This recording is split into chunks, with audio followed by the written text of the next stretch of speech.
Sainte-Thérèse de Blainville, 1945. Plus exactement, le plan Bouchard. Il y a Serge, Jocelyn puis Martin, 3 amis, ils ont 13-14 ans. C'est le soir de l'Halloween. À l'âge qu'ils ont, vous le savez comme moi. Ils se pensent trop vieux pour passer ça, l'Halloween, eux autres. Ils sont quand même dehors, à se promener parmi les rues, puis à regarder les autres qui se promènent puis qui passent l'Halloween. Peut-être même à juger d'autres plus jeunes qui le font. Puis ils se ramassent comme ça en marchant au dépanneur, le fameux dépanneur à Hector. Hector, lui, aussitôt que le plan Bouchard s'est développé puis s'est installé, il a ouvert son dépanneur juste à côté sur le coin. Il a pogné à business parce que ça s'est mis à grossir. Puis plus qu'il y avait d'usines qui s'installaient ici dans le plan Bouchard, je ne sais pas si vous remarquez, bien, plus il y avait de maisons qui se bâtissaient autour. Puis Hector, dans son dépanneur, il n'a jamais manqué de travail. Fait que là, voilà mes trois jeunes qui débarquent au dépanneur. « Salut Hector! » La petite clochette qui résonne en rentrant. « Hey, salut les gars! Ça fait une couple de jours que je vous avais pas vu. Qu'est-ce que vous faisiez? »« Bon, pas grand-chose. »« Hey, je vous regarde, vous autres là, vous n'êtes pas déguisés pour passer l'Halloween à soir? »« Ouais, non, Hector, on est rendu trop vieux pour ça, nous autres. Ces histoires d'Halloween là, c'est pour les jeunes. Nous autres, on fait plus ça. »« Ah ouais, vous faites plus ça. » Bon, c'est plate pour vous autres. Qu'est-ce qui vous amène? Ben, je sais pas, Hector. Tu nous donnerais-tu des bonbons pareils? Hey, les jeunes, premièrement, vous n'êtes pas déguisés. Deuxièmement, moi, ici, au dépanneur, les bonbons, je les donne pas, je les vends. Ça a l'air que vous êtes trop vieux pour ça, de toute façon. Ouais. Qu'est-ce que vous allez faire à soir? Ben, je sais pas. On va peut-être aller niaiser au bout du plan, là. Tu sais, dans les ruines qu'il y a là-bas, là. On s'est fait comme notre place, puis on aime bien ça. Des fois, on se fait un feu, on se retrouve là. C'est comme notre camp à nous autres. Dans les ruines, au bout du plan, les jeunes, vous voulez dire les ruines hantées, là? Voyons là, Hector, de quoi tu parles, les ruines hantées? Ah, je vous le dis, les jeunes, cette place-là, c'est réputé pour avoir été visitée par toutes sortes de créatures, des fantômes, pis tout. Oui, non, Hector, ça n'existe pas, ça, les fantômes. Hey, non, si ça existait, on le saurait, on est allé là. De toute façon, qui dit le petit Serge, moi, je crois pas ça aux fantômes, voyons donc. Puis tes affaires de bêtes mystérieuses, là, c'est toutes des histoires inventées puis des histoires à ma grand-mère. Comme ça, vous croyez pas à ça? Non, on croit pas à ça, certains. Vous croyez pas à ces affaires-là? Ben, on te l'a dit, Hector. Ben, moi, je vous dis que vous avez tort. Vous avez tort de pas croire à ça. Tiens, pas grand monde qui vient au dépanneur ici t'asseoir. Tout le monde est dans les rues en train de courir l'Halloween, hein? Fait que, installez-vous là dans le coin, puis tiens, voilà un petit sac de framboises chacun, là. Mangez ça, puis je vais vous raconter une histoire si ça vous dérange pas. Ben, faute de mieux, les 3 jeunes se sont installés, puis ils se sont mis à écouter le vieux Hector, qui avait la bonne réputation de bien raconter ses histoires. Les jeunes, les ruines aussi que vous allez jouer, là, mais ça, c'est un ancien moulin. C'est l'ancien moulin à un dénommé Jean Plante. C'est un bonhomme qui était comme vous autres, les jeunes. Ce bonhomme-là, il croyait à rien. On disait dans le temps que c'était un insécrable. Insécrable dans le sens qu'il n'y avait pas de croyance en aucune chose. Pour lui, comme pour vous autres, là, les histoires de fantômes, des histoires à sa grand-mère. Les histoires de diable, les histoires de feu, tout ça, il ne croyait pas. Êtes-vous bien installés, les jeunes? Bien, je peux vous dire qu'il l'était, parce que déjà, là, il était tellement accroché dans son histoire qu'ils n'ont même pas répondu. Pour Hector, c'était le signal de continuer. Là, les jeunes, Jean Plante, il y avait un moulin. Ici, au bout du plan Bouchard, vous connaissez les ruines, puis il y avait une roue à eau, puis il y avait le cours d'eau à côté qui actionnait le moulin. Là, vous autres, vos pères travaillent tous dans un shop ici, là, sur le plan. Ça marche tout à l'électricité, mais lui, non. C'était l'eau qui faisait tourner la roue, qui faisait tourner des engrenages, puis avec des courroies, ça faisait tout tourner dans son moulin. Puis là, bien entendu, c'était l'automne. On était rendu fin octobre. Hein? Un soir comme à soir, dans le bout de l'Halloween. Mais là, ça, c'était la saison où c'est que le meunier Jean Plante était le plus occupé, les jeunes. Savez-vous pourquoi? Non, tard, pourquoi? Bien, parce que le monde avait fait les récoltes, hein? Vous connaissez plus ça, vous autres, aujourd'hui. Mais il avait récolté le blé, puis c'était le temps de l'amener au moulin pour faire de la farine.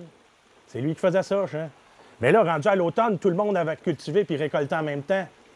Il était dans le jus. Il y avait beaucoup de travail. Puis il travaillait, puis heureusement, lui, il était au bout du plan. Il n'y avait pas grand monde là, mais c'est la place où le cours d'eau était le meilleur pour chercher l'énergie dans la roue. Fait qu'il travaillait, lui, jour et nuit, pendant une couple de semaines, à la fin des récoltes. Même qu'il dormait dans son moulin, la place où vous allez vous tenir, puis aussi que vous jouez. Une vraie chance, par exemple, qu'il y avait son frère. C'était François qui s'appelait. François, il donnait un coup de main. Lui, il passait chez les cultivateurs, chez les gens qui avaient du grain à faire moudre. Il ramassait les sacs de grains, puis il amenait ça au moulin. Puis là, il prenait, rendu là, des sacs qui étaient pleins de farine, puis il allait reporter ça chez le monde, puis il se faisait payer. Pendant que le Jean, lui, faisait tourner, puis rouler, puis moudre son moulin. C'était un après-midi comme ça que François était parti. Il était parti lui chercher du grain. Notre Jean, il était dans son moulin. Puis le moulin qui était sur le bord de la rivière était comme sur 3 étages. Là, lui, il était au 2e, en train de vérifier que tout s'engageait bien, puis que les courroies, puis il huilait un petit peu ici, puis il huilait là. Quand il a entendu du bruit à la porte, il fallait l'entendre parce que ça venait tout qu'un vacarme, ce moulin-là, dans l'engrenage. Il a entendu quelqu'un à la porte. « Monsieur! Monsieur! » T'allais voir. C'était un quêteux, un guenillou, un gars qui se promenait de place en place puis qui demandait la charité. Il disait « La charité pour l'amour du bon Dieu. » Puis il y a bien des gens qui étaient généreux avec lui, puis qui donnaient de quoi manger, puis qui pouvaient même l'accueillir à coucher s'il voulait. Mais Jean Plante, ça, c'était fait d'une autre façon. Cet homme-là, il n'endurait pas ça, les quêteux. Qu'est-ce que tu veux, toi? À votre bon cœur, monsieur le meunier, la charité pour l'amour du bon Dieu. La charité, laisse faire, toi. Là, je suis en train de travailler, puis tu me déranges. Fait que tu vas sortir de chez nous. Monsieur le meunier, un petit quelque chose pour un quêteux, là, ça vous engage à rien. Un petit quelque chose à manger. Je vous demande pas grand-chose, me semble. Hey, toi, commence par aller travailler puis faire quelque chose de ta vie. Puis à part de ça, revire de bord. Il a pris le quêteux par les épaules, le retourné de bord. Il a donné un coup de pied au derrière, puis le quêteux a déboulé les marches de sa galerie, puis s'est retrouvé en bas. Il s'est relevé, il s'est essuyé ses guenilles. Il a regardé Jean, puis il a dit « Toi, là, ça, tu vas le regretter! » Il est parti comme ça. Dans la minute qu'il était parti, tout l'engrenage s'est bloqué dans le moulin. Jean, le meunier, qui n'en croyait pas ses yeux, il n'en croyait pas ses yeux de voir que tout s'était arrêté d'un coup sec de même. Qu'est-ce qu'il pouvait y avoir qui faisait que ça ne marchait plus? Il est descendu voir au ruisseau, il a regardé pour l'alimentation d'eau, la roue, il a vérifié chaque place, il n'y a rien qui fonctionnait. C'est le moment que son frère François revenait d'une commission. Il y avait plein de poches de grains dans sa charrette. Et il a failli, dans son empressement, renverser le quêteux, le bonhomme guenillou. « Tasse-toi dans le chemin, regarde, tu vas! » Le gars l'a regardé, les mêmes yeux noirs qu'il a fixés sur François. Il dit « Vous autres, là, vous autres les frères, vous allez le regretter! » Il n'a pas fait de cas de ça, puis il est arrivé au moulin pour trouver son frère Jean en train de fouiller, de farfouiller partout pour trouver c'était quoi le problème. Pourquoi que la meule ne voulait plus bouger? Qu'est-ce qui se passait? François il a dit « Hey Jean, le moulin ne marche plus! » « Le moulin ne marche plus. T'es bien observateur, le frère, le moulin ne marche plus. » Voyons donc. Je le sais, là, je sais pas ce qui se passe, ça ne veut pas avancer. Mais t'as-tu regardé? Puis là, il se met, tu sais, les questions qu'on pose, là, on pourrait appeler ça quasiment des questions niaiseuses. Puis le frère Jean qui répondait, « oui, je regardais ça, oui. » Puis le ton montait entre les deux frères. Il dit, « D'après moi, François, là, c'est toi qui m'as amené des sacs de grains avec de la roche dedans, puis là, c'est pour ça que la roue, la meule veut plus tourner. C'est de ta faute. Hey, Jean, j'ai pas emmené de sac de grains avec de la roche dedans. C'est pas vrai, ça doit être ton moulin, que tu t'en es mal occupé. Puis là, les deux frères qui en viennent quasiment aux mains, les mains au collet, ça se parle dans le nez. Puis, t'as François qui dit le mot de trop.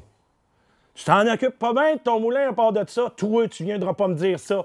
Puis le frère Jean, paf, un coup de poing sur le nez du François, qui tombe à terre, qui en perd sa casquette. Il se relève, il remet sa casquette. Il dit, d'après moi, là, mon frère, tu vas le regretter, parce que j'ai vu le quêteux qui partait d'ici. Un quêteux, ça, mon frère, là, ça peut jeter des sorts. Fait que si tu l'as accueilli comme moi, tu m'accueilles, d'après moi, il t'a jeté un sort. C'est pour ça que ton moulin marche pas. C'est de ta faute, tu vois, c'est parce que t'es bête puis t'es pas fin avec le monde. Puis tu me reverras bien, puis tu seras surpris de me revoir. François est parti. Parti pendant que Jean, il criait de la galerie, « Des affaires de sorts, ça existe même pas! C'est des inventions de grand-mère pour faire peur aux enfants! » Puis Jean a continué de farfouiller toute la journée, au grand désespoir. Farfouiller pour essayer de trouver la solution et le moyen pour refaire partir son moulin. Assez qu'il en a oublié de manger. Il n'avait pas dîné, il n'a pas soupé. Puis rendu dans la soirée, il commençait à être bien fatigué. Il a eu 2-3 faiblesses, puis il est obligé de s'accoter. Il ne se rendait pas compte qu'il était en train de s'affaiblir. Quand il est allé pour se coucher, il y a la porte qui est entrouverte puis qui claquait dans le vent. Hey, soir de fin octobre, des fois, il y a un petit vent, quelque chose. Il est allé pour refermer la porte, puis il a entendu du bruit dehors. Fait qu'il s'est avancé, mais un peu trop loin. Il a perdu pied, puis il est tombé, puis il a déboulé les marches, puis il s'est ramassé en bas, les 4 fers en l'air, avec un mal de dos incroyable. Puis il était plus capable de se relever. Voyons donc! Puis tout ce qu'il voyait, c'est la chandelle qui brûlait encore sa table dans sa cuisine du moulin. Oh non, j'ai laissé la lumière allumée. Je suis plus capable de me relever. Puis il regardait dans le ciel. Il y avait des belles étoiles. C'était beau pareil. Il dit, coudonc, pour moi, je vais dormir ici à soir. Mais il trouvait pas le sommeil. Il pensait juste à son moulin. À son moulin qui voulait pas marcher. Puis à un moment donné, il l'a vu passer. Il a vu passer un feu follet.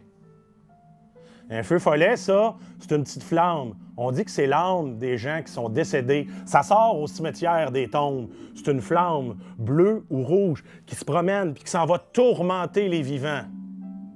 C'est ce qu'on raconte. Mais Jean, lui, il ne croit pas à ça, les feux follets. Pourtant, il y en a un qui vient de passer, qui s'est promené au-dessus du moulin, qui s'est promené au-dessus du toit. Hein? Puis c'est une flamme, ça aurait pu mettre le feu, ça. Le feu follet descendait, puis passait assez proche de lui que ça venait, il touchait à la barbe, même que ça sentait le brûler. Mais Jean, il croyait pas à ça, les feux follets. Non. Je suis en train de rêver. C'est ça qui se passe. Je crois pas à ça. C'est mon imagination.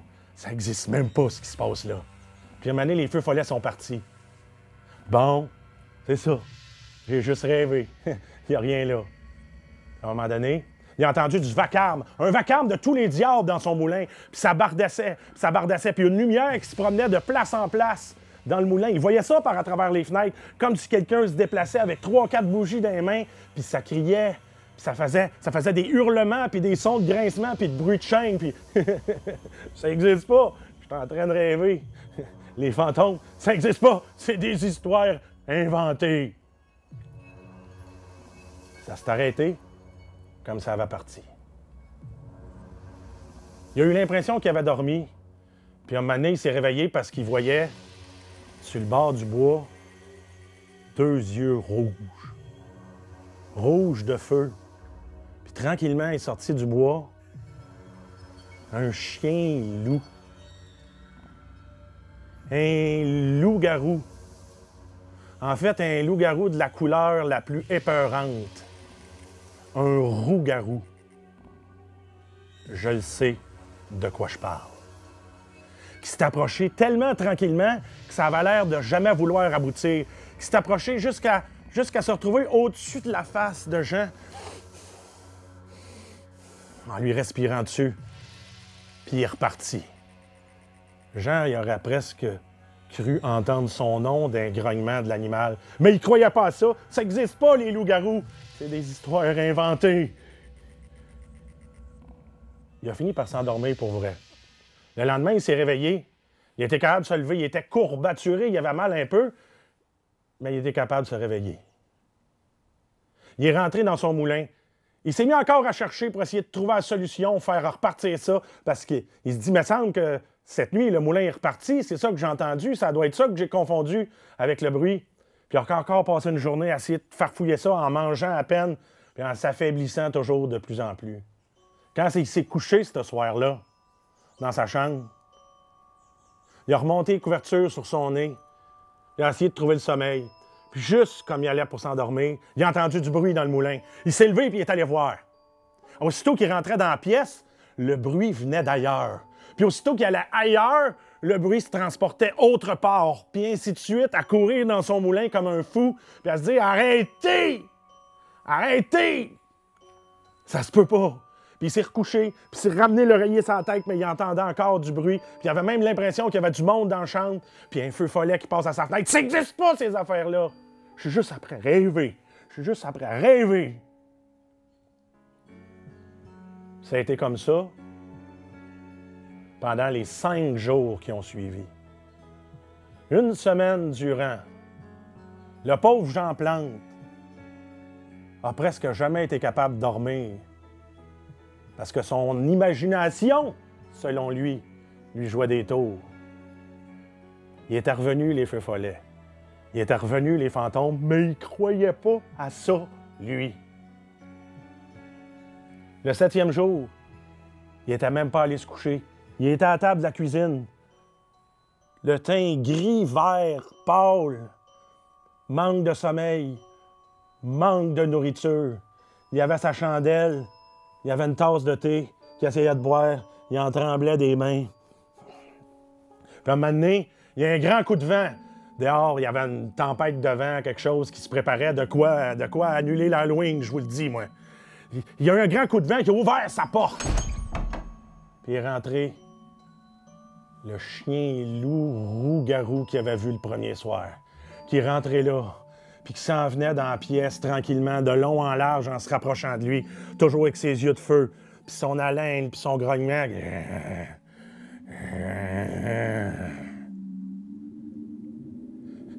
Non, ça existe pas, ça. Ça existe pas, ça se peut pas, ça. Ça se peut pas, ça. Ça se peut pas. Puis là, le coup de vent, qu'est-ce qu'il a fait? Il a soufflé la chandelle.